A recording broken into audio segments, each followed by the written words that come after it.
Look at India. In a world that lacks leadership globally, Asia has a lot of leadership locally. And Modi's win is huge. I was in India a couple months ago, and I was astonished at the biggest complaints that I heard domestically. I heard that Modi's traveling too much, spreading himself too thin, not able to follow up as much as people had hoped.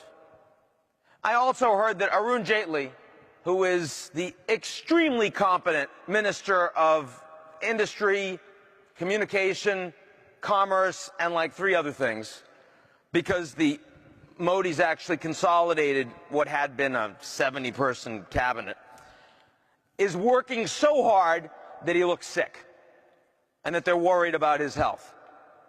I got to tell you, the idea that in India those would be your two biggest complaints is astonishing.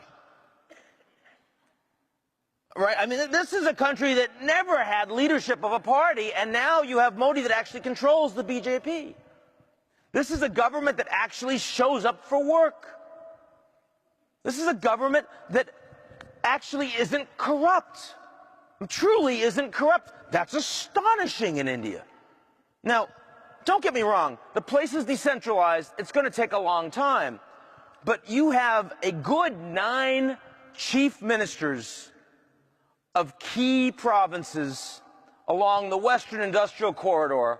So it's Maharashtra, it's Modi's own historic Gujarat.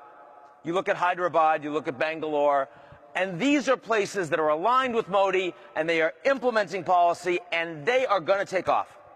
And that's exciting, because India has been such a disaster story for decades. So you look at major economies in Asia, and despite all of these geopolitical tensions, it actually looks pretty good in the near term. Now, I do believe that longer term, India's rise will make it very clear that it's the China-India conflict that we have to worry about, not China-Japan. Because the Japanese are not going to build a meaningful military. Their population is shrinking. They're not competing with the Chinese economy, and they won't be over the long term. They're at very different stages of development. They just hate each other historically.